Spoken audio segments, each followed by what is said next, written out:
I grew up in a Pentecostal church, all right? And so I like getting like shouted down, you know? So if I say something good, you gotta say, that was good, right? Hey, you know, so shout me down, man. That way, hey, any speaker loves to get shouted down. They just start flowing on another level. And guys, if you're grateful for the coaches that you have, Coach Bruce, Coach David, right? And all of the, Coach Shaq, Coach Samir, you're grateful for them and your RVP and your leader. I want you to stand up on your feet and give it up to them because you are blessed to be in this hierarchy. The law of honor is always at work, all right? So, man, I'm so grateful. Guys, listen, I want to talk to you today about commitment to the business.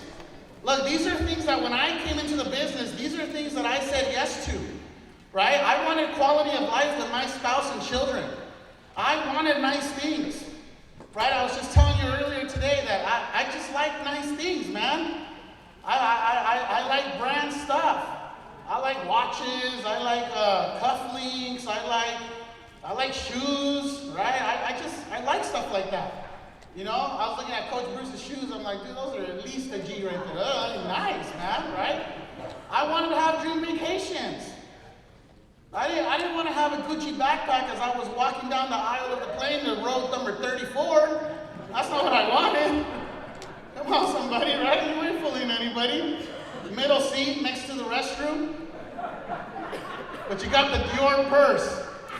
Come on, baby. Hey, I didn't want that. I wanted to be generous. I love giving to the church. I love giving back to my family.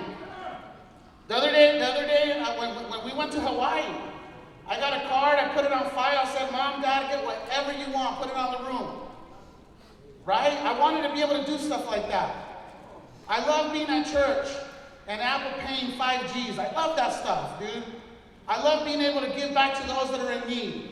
I wanted to leave a legacy. I wanted not just a legacy of money, but a legacy of habits. I wanted my little girls to grow up and be able to know that, you know, they don't need someone to tell them what to do in order for them to want to get ahead. Right? These are things that I said yes to, and there might be things that you're saying yes to. But I realized that the things that I wanted required the right thinking. There needed to be a new version of me. There needed to be a better version of me. And you and I have to understand this, that the things that you say yes to are going to require a lot of temporary no's. And if you're not willing to get the no, to put in the no's, it's going to be very hard for you to acquire the yeses. Look, let me break this down for you. Let me talk to you about things that we said no to.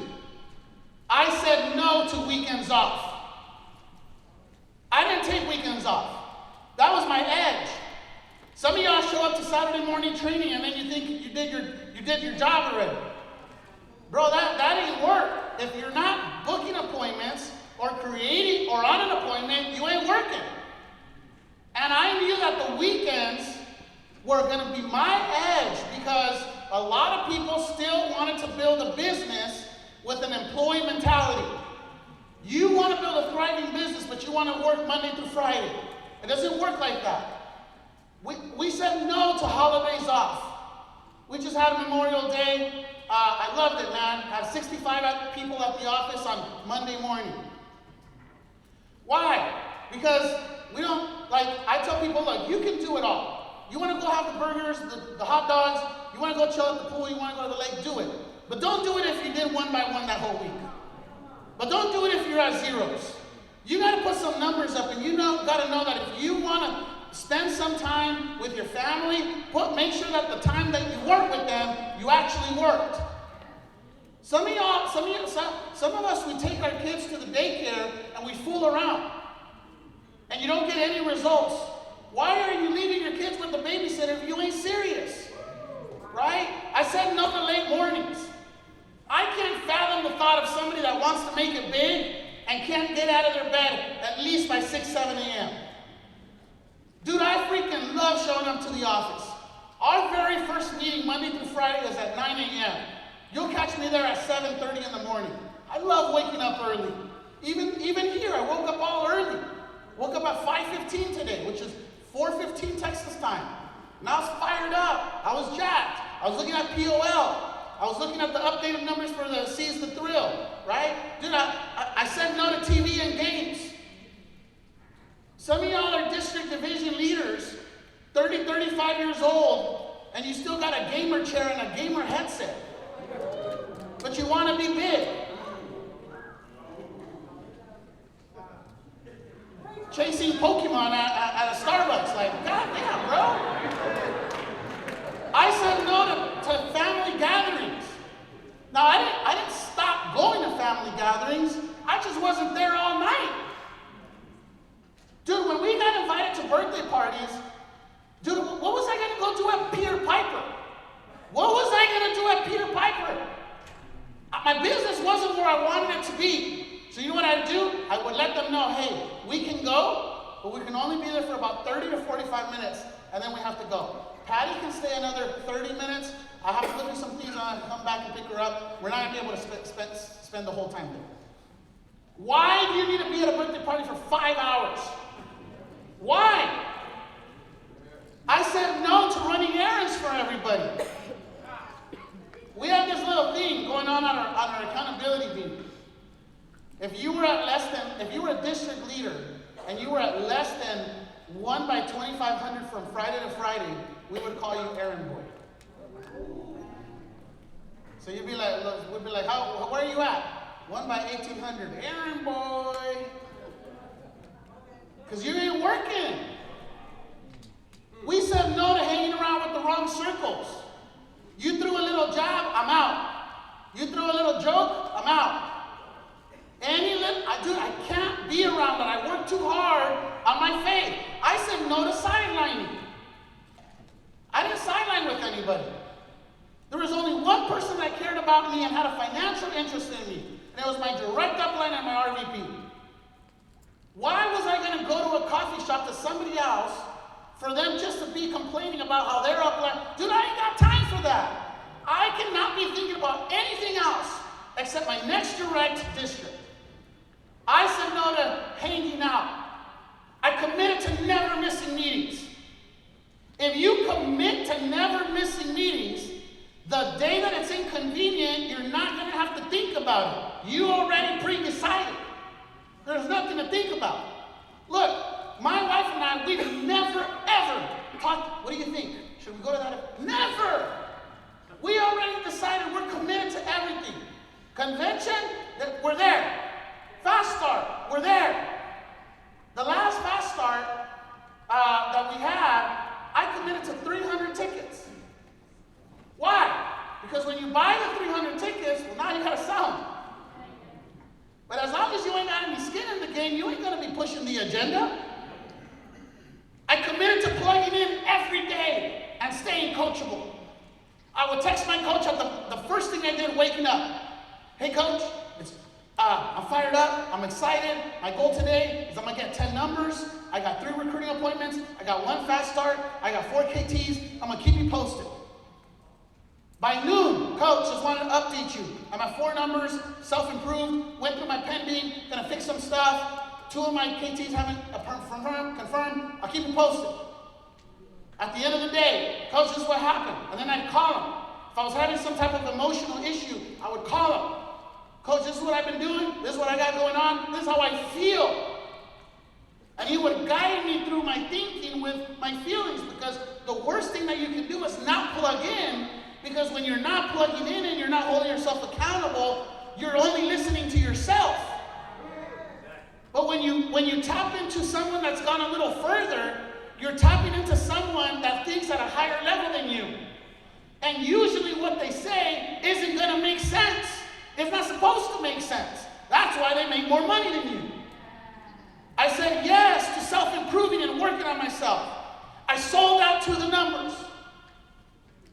I figured that if everybody did 8531, I was going to do 16-10-6-2. Why? Because I was going to double up. I went through the numbers. I sold out to big events. Never once questioned it.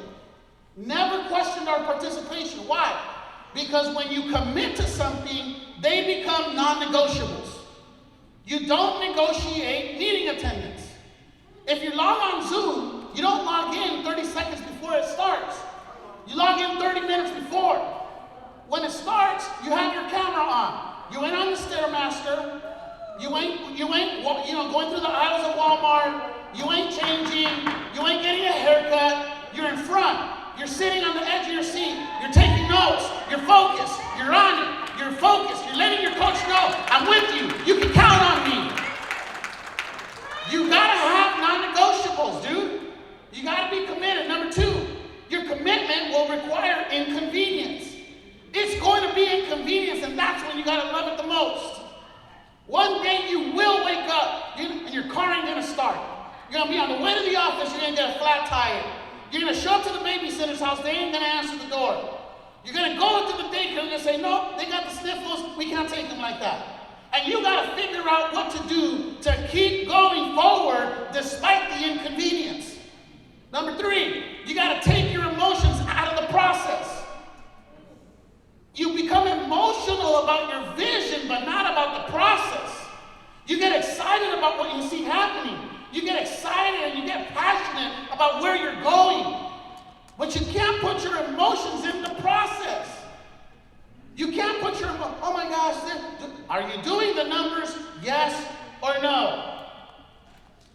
Right? Number 4, the money isn't in the paper, the money's in the mindset.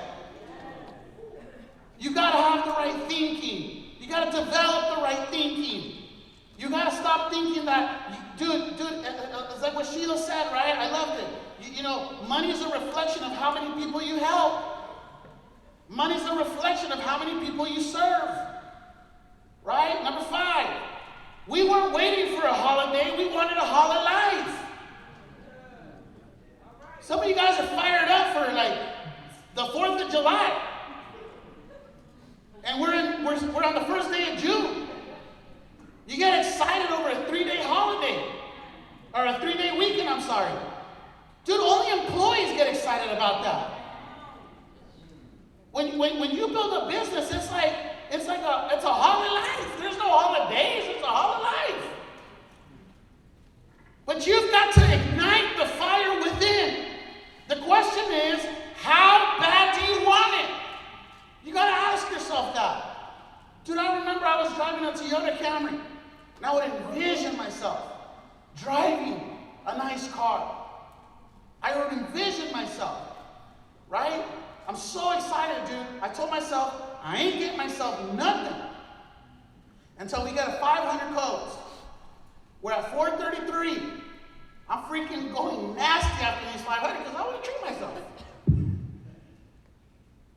And the income's going to follow. And then we're going to go for 600. And then 700. And it's just going to get easier because it's a snowball effect. But how bad do you want it? You got to ask yourself, how bad do you love winning and how bad do you hate losing? If you didn't come up and take number 1, that was your recognition. I couldn't stand seeing my name with other names next to him. I wanted my name on a slide by itself. That was just me. Number 7, a drug addict always finds the drug. Let me keep going.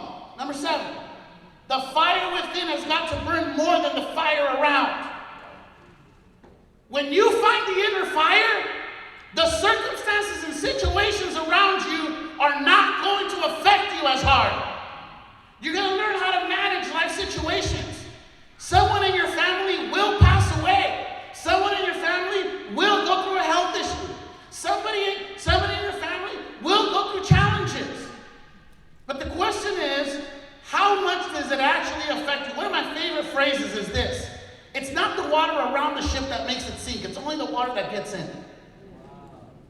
So it's not the situation around you that makes you tank. It's only the stuff that you let inside your heart. Do you guys follow me? Number 8, you need to stop talking defeat and you need to start speaking with certainty and faith. You need to constantly be fanning the flames. Fan the flames. When you're talking to your recruits, are you selling them on the vision over and over and over and over? Dude, I'm freaking been blowing up the Telegram since 5 a.m. Guys, I'm fired up. And they're like, one answer, right? Nobody's awake. Guys, I'm telling you, we have something special. We're going to dominate so nasty. We're not going to be big. We're going to be big. Who's with me? Big attendance. This stuff I read on my telegram, right? Dude, I'm so freaking fired up. We got 3 days left. This is where we show who we are. This is it, baby. We're at 69,000. This is not who we are. We got to make up for it these last 3 days. Who's down? 30 grand in the last 3 days. Let's go. It's easy. Cake. Everybody pulls their weight. Let's go. How much are you committed to? And I put all their names. And they all start giving their names. Dude, I'm counting on you. I'm taking it to the bank. Let's make it happen. Let's do it. 3 days. Focused. Locked in. No distractions. Blinders on. Not looking left, not looking right. Let's go. Lockdown. Let's go. You start talking like that, the right people respond the right way. Do you guys follow me? Dude, number 9, remember your past victories. I'm going to kind of close with this. So there's a story in the Bible, I think you might have heard of it. Coach David put a picture of it, of King David. But before he was King David, he was David the shepherd boy. And there's a story in the Bible that says that when David was shepherding his father's flock, he had 3 older brothers that were in the military. They were out at the camp, right, with the army. And he said, hey, can you take this lunch to your brothers? They're out there in the battlefield. And he takes the lunch to the brothers, and when he's out there, he hears this giant called Goliath. And this guy Goliath, who's like this giant, is taunting the armies. Does anybody want to come up against me or what? And it was going to be a one-on-one battle, and whoever won, that represented the entire army, and whoever lost, they had to be servants of the winning army. And David started to speak with certainty and faith. I know I can take that dude down. Why? Yeah, because when I've been tending my father's flock, the lion has come, the bear has come, I've torn them up to pieces myself. You see, sometimes you got to talk about what you did in the past. Sometimes you got to start saying stuff like, dude, I've written 10 grand before. I'm going to write 10 grand again. I've picked up 10 directs before. What happened to me? Why am I at 2? I'm going to pick it back up. If I did it back then, I can do it again. And your faith starts building up because faith comes through hearing. And you start doing out loud affirmations. So check out what happens. He was a total savage. Knocks out this giant with a rock and a slingshot. But he comes over to the dead body and grabs the giant's sword and slices his head off. Like, gruesome, bro. Like, total nasty. Like, just imagine the scene, right? Well, a couple of, sometime later, he's actually fleeing because the king feels threatened by him. And so he's fleeing. He's literally like America's most wanted. Or Israel's most wanted, right? Watch what happens. And he's fleeing. And he's hungry. And he doesn't have any weapons. And he shows up to this tent. And he goes, hey, do you guys have any food for us? Do you have anything for us? He goes, well, I have a little bit of bread, but let me give you something. And he's at his lowest moment. And this priest grabs the sword that he had used to slice the giant's head off time before. He goes, dude, look, this is Goliath's sword. This is the one that you defeated him with. And when he grabs it, it's almost like he gets reconnected to when he was in triumph, to when he was going through victory, to when he was on top. And grabbing that sword started bringing internal strength to him. Dude, if God was with me in the past, he's going to be with me now. And you know what happens? A lot of you guys went through some heavy stuff when you were kids, when you were an adolescent, when you were in your teens, when you were in your early 20s. Some of y'all became pregnant at a very young age, and you figured it out, and it wasn't easy, but you made it happen regardless. And you came up on top, and you figured it out. And it was maybe a season of dark in your life, but you came out stronger, and you figured it out. And now you come to Primerica, and you're struggling to do 3x3, and you're struggling to pass your test, and you're struggling with your securities. But I came to tell you today that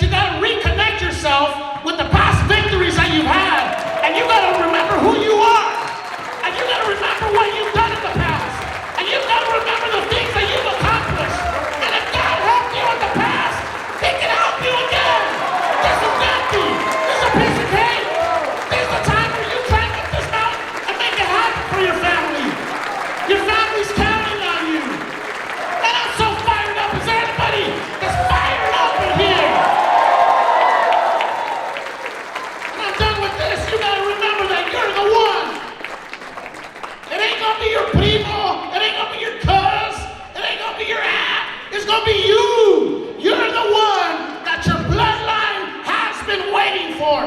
You're the one that's got to change it up. You're the one that's got to turn it around. It's got to be you.